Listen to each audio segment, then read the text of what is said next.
কেমন আছেন সকলে? আমি জানি সবাই যে যার নিজের মতো খুব ভালো আছেন। সমাজের সমস্ত প্রবীণ মানুষদের জানাই সশ্রদ্ধ প্রণাম, আর আমার প্রিয় সাবস্ক্রাইবার এবং দর্শক বন্ধুদের জানাই আন্তরিক প্রীতি, শুভেচ্ছা ও ভালোবাসা। আমি ডাক্তার পুষ্পাঞ্জলি বসু আবার এসে গেছি একটা নতুন গপ্প নিয়ে। আচ্ছা, কিডনি স্টোন এবং ডায়েট সম্পর্কের ভিডিওটা দেখেছেন তো?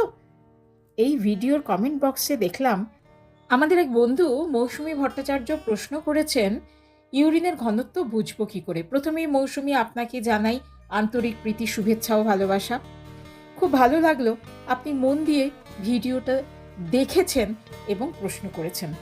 আজ তাহলে আপনার প্রশ্নের উত্তর দিয়েই গল্পটা শুরু করি। ইউরিনের ঘনত্ব বুঝবো কি করে? ইউরিনের রুটিন পরীক্ষার রিপোর্টে দেখবেন স্পেসিফিক গ্র্যাভিটির উল্লেখ থাকে, যার অর্থ ঘনত্ব।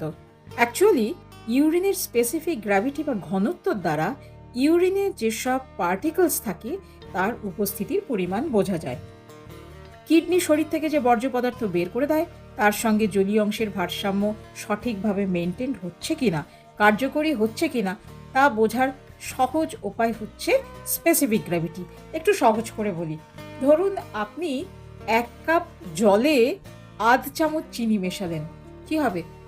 জলের ঘনত্বের তফাৎ আপনি কিন্তু খুব একটা বুঝতে পারবেন না, কিন্তু যখন আপনি 1 কাপ জলে আধ কাপ বা 1 কাপ চিনি মেশাবেন, সেই চিনি যদি গলেও যায় তাহলেও জলের ঘনত্বের পরিমাণ অনেক বেশি বেড়ে যাবে।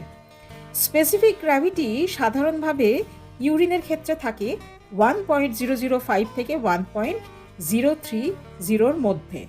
যদি স্পেসিফিক গ্র্যাভিটি বা ঘনত্ব 1.005 কম হয় তাহলে বুঝতে হবে অতিরিক্ত জলপান করা হয়ে গেছে, কিডনির সমস্যা থাকলেও থাকতে পারে, যেমন জল শোষণ করার ক্ষমতা কমে গেছে, বা ডায়াবেটিস ইনসিপিটাসের সমস্যা আছে।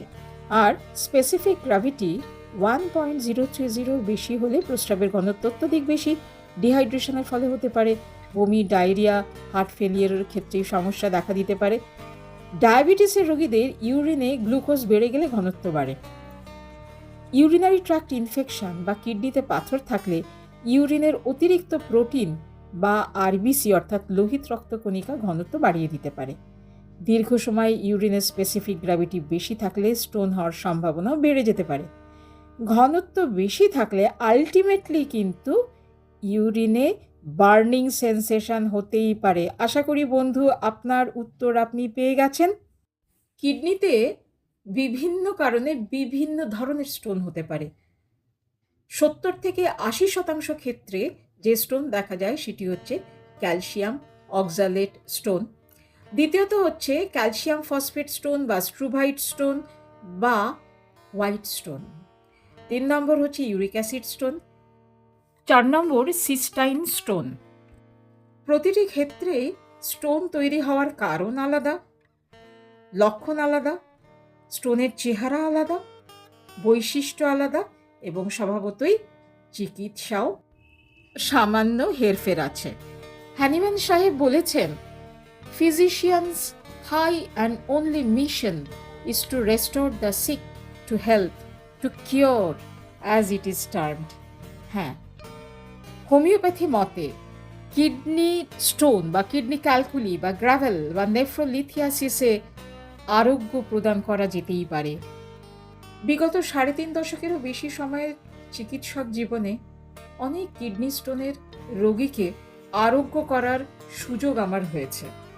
কিডনির স্টোন সাধারণত মুভ করে, যখন সে কিডনি থেকে বেরিয়ে ইউরেটারে আসে তখন কিন্তু পেন শুরু হতে পারে, ইউরিনে জ্বালা যন্ত্রণা থাকতে পারে, ব্লাড আসতে পারে ইউরিনের সঙ্গে।